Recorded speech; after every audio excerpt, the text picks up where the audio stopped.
This month of October is Black History Month UK. US Black History Month started in 1970, which came from Negro History Week, founded 5 decades earlier.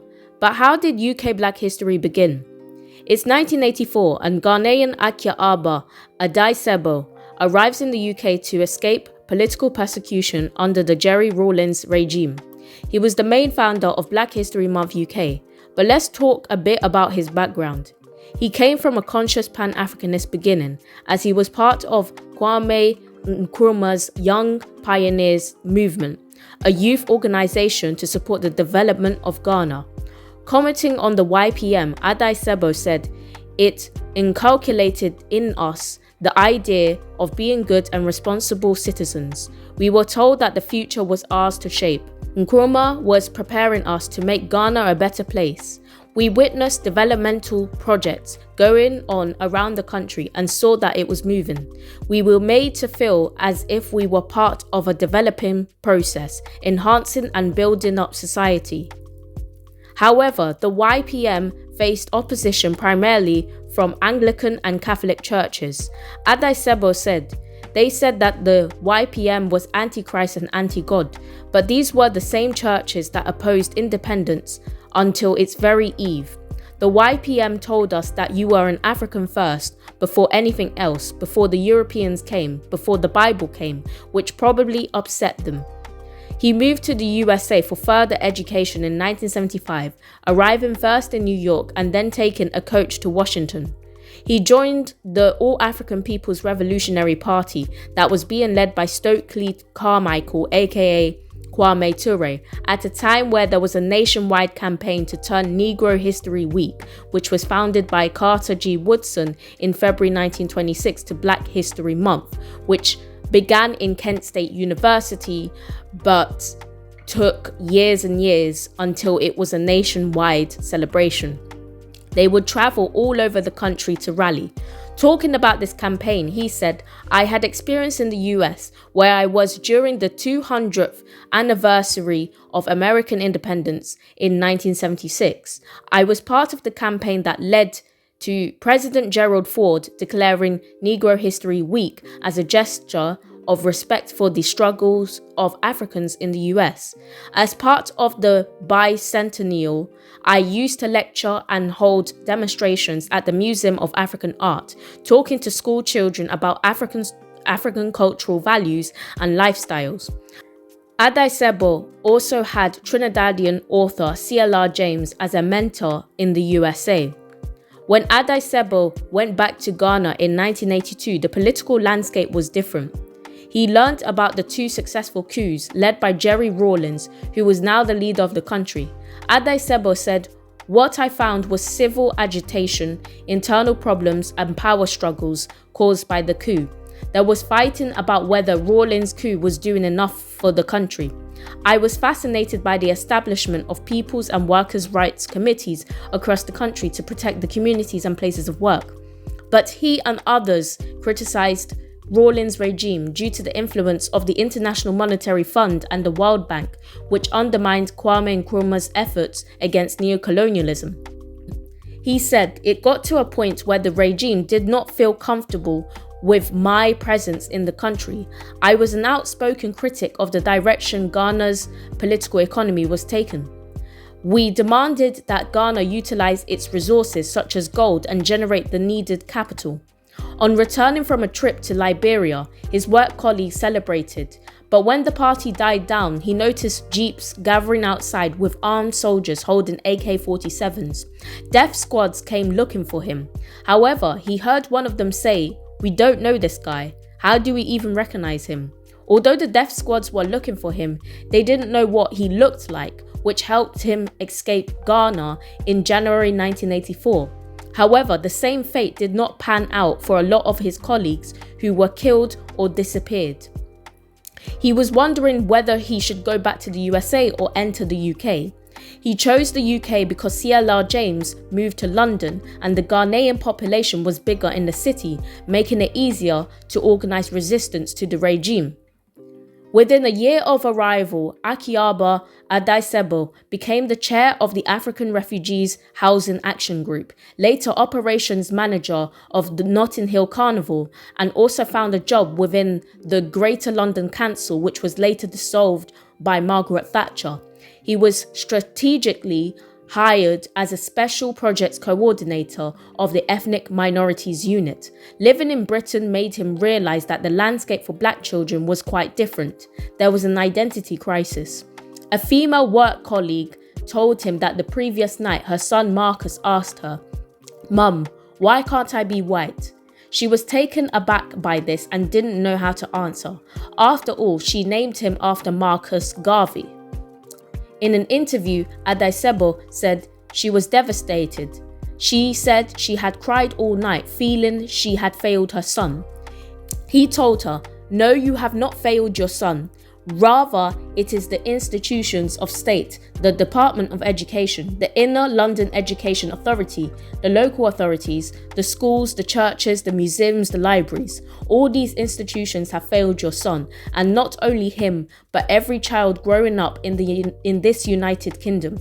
And he noticed this pattern of failure as he began listening to the conversations of children on the bus and tube. Another interesting thing he said was, "I was awakened to the fact that even some Ghanaians try to mimic being Afro-Caribbeans, and some Afro-Caribbeans would take offense at being referred to as African." This was despite the race awareness campaigns promoted by the ethnic minority campaigns. It was clear to him that there was a widespread identity issue and more had to be done about it. That's when he came up with the idea of an annual celebration of the contributions of Africa, Africans, and people of Africa to world civilization from the ancient times to the present. His proposal was approved by the leader of the Greater London Council and the Inner London Education Authority, especially from the head of the Ethnic Minorities Unit, Ansel Wong, and GLC leader Ken Livingstone. The Greater London Council was soon dissolved in 1986 by the Local Government Act 1985, where power was devolved to local London authorities. However, the Inner London Education Authority still existed until 1990. As the GLC dissolved, the Ethnic Minorities Unit did so too, but successor bodies were established to take this project forward. These bodies were the chair of the London Strategic Policy Unit, which was Councillor Linda Bellos, and chair of the Race Equality Policy Group, Councillor Narendra Makanji. The project was also supported by Bernard Wiltshire, the deputy leader of the Inner London Education Authority. Staff in both of the successor bodies began working on the idea led by Adaisebo, who was hired as policy team leader in the London Strategic Policy Unit. They incorporated the annual celebration of Black History into their program of activities. This celebration would last from August 1987 to July 1988. Before this project was launched, there was a series of lectures as many Black figures were invited to the Greater London Council. The GLC was at the forefront of the campaigns against institutional racism in the UK and the apartheid regime in South Africa. Black figures like Sally Mugabe, Graça Machel, Winnie Mandela, Nina Simone, Angela Davis, Reverend Jesse Jackson, Max Roach, Hugh Masekela, John Henrik Clark, Francis Cress Welsing, Tony Martin, Joseph Ben Jokanon, Maulenga Karenga, Grand Ballet d'Afrique Noire, Ray Charles, Burning Spear, and many more were invited to help shape, inspire, and educate in the intellectual preparation of our community for the future safety and development of Africa in our collective interest. This part quoted by Akiaba Adaisebo. Lectures were also held in cities like Manchester and Birmingham, amongst others in the UK, and these lectures were all compiled and published, which is called Our Story, edited by Ansel Wong and Akiaba Adaisebo. Cultural events were organised and musicians were brought in from the UK, USA, Africa, Ireland and India to perform at the Wembley Arena and Royal Albert Hall. School children all over London attended Royal Albert Hall for a week to listen to inspirational music and talks. On the African Jubilee year, drafted up a declaration that recognized the contributions of Africans to the cultural, economic and political life of London and the UK, called upon the London boroughs to recognize this fact and take their duties as enjoined by the Race Relations Act very seriously, to intensify their support against apartheid, to continue the process of naming monuments, parks and buildings after illustrious African leaders, and to do everything in their power to ensure that Black children did not lose the fact of the genius of their Africanness. African Jubilee Year was a celebration of the centenary of Marcus Garvey's birth, the 25th anniversary of the founding of the Organization of African Unity, the 150th anniversary of emancipation in the Caribbean. There was a celebrity concert to launch Black History Month in the UK. The concert included figures like John Henrik Clarke, Hugh Masekela, Max Roach, and others.